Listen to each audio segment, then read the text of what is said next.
નમસ્કાર વિદ્યાર્થી મિત્રો, વેદ ડિજિટલ એજ્યુકેશનમાં આપનું સ્વાગત છે। આજે આપણે ધોરણ 9 વિષય સામાજિક વિજ્ઞાનના દ્વિતીય સામયિક પરીક્ષા 2023-24માં લેવાની છે તેના સંપૂર્ણ સોલ્યુશનની ચર્ચા કરીશું। તેમાં વિભાગ A યોગ્ય વિકલ્પ પસંદ કરી MCQના જવાબ આપો। જો ચેનલમાં તમે નવા હોય તો ચેનલને સબસ્ક્રાઇબ કરજો જેથી આવી તમને તમામ માહિતી મળતી રહે। પહેલું, પ્રથમ વિશ્વયુદ્ધના બીજા કઈ સંધિમાં વવાયા હતા? તો તેમાં જવાબ આવશે બી, ફ્રેન્કફર્ટ સંધિ। બીજું, જર્મનીમાં નાઝીવાદનો સ્થાપક કોણ હતો? તો તેમાં જવાબ આવશે એ, હિટલર।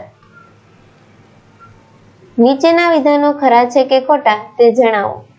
ત્રીજું, શ્રીમદ રાજચંદ્ર ગાંધીના આધ્યાત્મિક ગુરુ કોણ હતા? તો જવાબ આવશે આ વિધાન ખરું છે। ચોથું, રાજ્યસભાના સભ્ય 6 વર્ષ સુધી સભ્યપદ ધરાવે છે। તો જવાબ આવશે ખરું। વિડીયોને આગળ વધારતા પહેલા આપણી એપ્લિકેશનની માહિતી લઈ લઈએ। પ્લે સ્ટોરમાં જઈને વેદ ડિજિટલ એજ્યુકેશન નામની એપ્લિકેશન તમે ડાઉનલોડ કરી શકો છો। ત્યારબાદ આ પેજ પર તમે તમારો મોબાઈલ નંબર ડાયલ કરીને સેન્ડ ઓટીપી આપવાથી આ પેજ ખુલશે। તેમાં પેઇડ કોર્સમાં તમને દરેક ધોરણના દ્વિતીય પરીક્ષાના પેપર સોલ્યુશનો જોવા મળશે। એક્ઝામ પેપરમાં તમને દરેક એકમ કસોટીના પેપરો જોવા મળશે, દરેક શાળામાંથી લેવામાં આવેલા પેપરો જોવા મળશે। ત્યારબાદ આ પેજ ખોલતા તમને દરેક ધોરણો જોવા મળશે। ધોરણ પર ક્લિક કરવાથી તેમના વિષયો જોવા મળશે, વિષય પર ક્લિક કરવાથી તેમના પાઠ જોવા મળશે, પાઠ પર ક્લિક કરવાથી પાઠની સમજૂતી, અભ્યાસ સોલ્યુશન, સ્વાધ્યાય સોલ્યુશન, સ્વ-અધ્યયન પોથી સોલ્યુશનો જોવા મળશે। વિડીયોને આગળ વધારતા નીચેના પ્રશ્નોના 1-2 વાક્યમાં જવાબ આપો। પાંચમું, સાર્વભૌમ।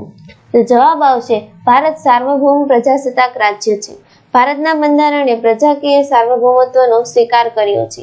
ભારતમાં પ્રજાની ઈચ્છા જ સર્વોપરી છે। દેશની આંતરિક અને બાહ્યના ઘડતરમાં પ્રજા સંપૂર્ણપણે સ્વતંત્ર છે। ભારતના રાજ્ય વહીવટની અંતિમ સત્તા પ્રજાના પ્રથામાં છે। પ્રજા ચૂંટણી દ્વારા સરકારને પદભ્રષ્ટ કરી નવી સરકાર રચવાની સાર્વભૌમ સત્તા ધરાવે છે। છઠ્ઠું, લોકસભાના સભ્યોની સંખ્યા કેટલી છે? તો જવાબ આવશે લોકસભાના સભ્યોની સંખ્યા 545 છે। તેમાં રાષ્ટ્રપ્રમુખે પસંદ કરેલા 2 એંગ્લો ઇન્ડિયન પ્રતિનિધિઓનો સમાવેશ થાય છે। આગળ યોગ્ય જોડકા જોડો। પહેલું, અફઘાનિસ્તાન। તો જવાબ આવશે બી, ઉત્તર પશ્ચિમ। બીજું, નેપાળ। તો તેમાં જવાબ આવશે સી, ઉત્તર પૂર્વ। પારિભાષિક શબ્દો સમજાવો। તેમાં પ્રશ્ન 8 પેલું છે મેનગ્વ। જવાબ આવશે મેનગ્વ એ ભરતીના જંગલો છે।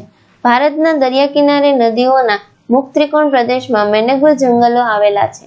બંગાળની ખાડીના કિનારામાં પ્રદેશોના તેમજ ગુજરાતના કેટલાક સાગર કાંઠે દલદલીય વિસ્તારોમાં નાના પાયા પર મેનગ્વ આવેલા છે। 9મું, અભયારણ્ય। તેમાં જવાબ આવશે જેમના માથે વિનાશનું જોખમ હોય એવા વન્યજીવોના સંરક્ષણ અને સંવર્ધન માટે સુરક્ષિત કરાયેલો વિસ્તાર એટલે અભયારણ્ય છે। તેમાં વન્યજીવ સૃષ્ટિ અને પર્યાવરણ બંનેનું રક્ષણ કરવામાં આવે છે। અહીં વૃક્ષછેદન પર કડક નિયંત્રણો તથા પ્રાણીઓના શિકાર પર પ્રતિબંધ હોય છે। આગળ વિભાગ બી, નીચે આપેલ પ્રશ્નોના માગ્યા મુજબ જવાબ આપો। પહેલું, ડેલહાઉસીએ કરેલા કયા શુદ્ધવાદી કાર્યો કર્યા હતા? બીજું છે સ્વરાજ્ય પક્ષની પ્રતિષ્ઠા કયા કારણોથી ઓછી થઈ હતી? સ્વરાજ્ય પક્ષના એક સ્થાપક ચિરંતનદાસ મુનશીનું જૂન 1925માં અવસાન થયું હતું।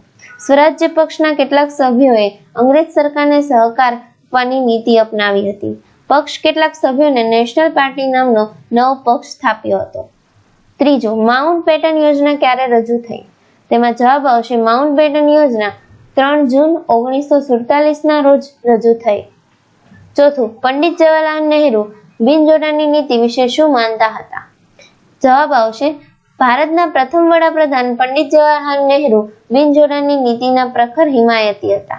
તેઓ માનતા હતા કે કોઈ એક સત્તા જૂથ કે લશ્કરી જૂથમાં જોડાવાને બદલે બિનજોડાણની નીતિ સ્વીકારીશું તો તટસ્થ રહીશું, તો દેશના રાષ્ટ્રીય હિતોનું વધારે સારી રીતે રક્ષણ કરી શકીશું.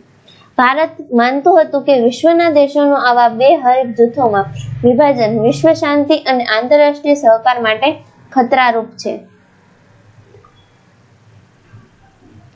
5. કારણ આપો. આર્થિક અને સામાજિક લોકશાહી વિના રાજકીય લોકશાહી અધૂરી છે. તેમાં જવાબ આવશે ભારતના આમુખમાં સામાજિક અને આર્થિક સમાનતા તેમજ સામાજિક ન્યાય પર આધારિત સમાજવાદી સમાજ રચનાને ધ્યેયને સ્વીકારવામાં આવ્યું છે. ભારત સરકારે આ ધ્યેયને હાંસલ કરવા માટે સામાજિક કલ્યાણ સાધવાનો સંકલ્પ કર્યો છે. દેશની પ્રજાનું જીવન ધોરણ ઊંચું લાવી દેશમાં સામાજિક અને આર્થિક સમાનતા સાધવા ભારત સરકારે અને રાજ્ય સરકારોએ અનેક યોજનાઓ અમલમાં મૂકી છે. 6. હિમાલય પર્વત શ્રેણીઓમાં કયા કયા ઘાટ આવેલા છે?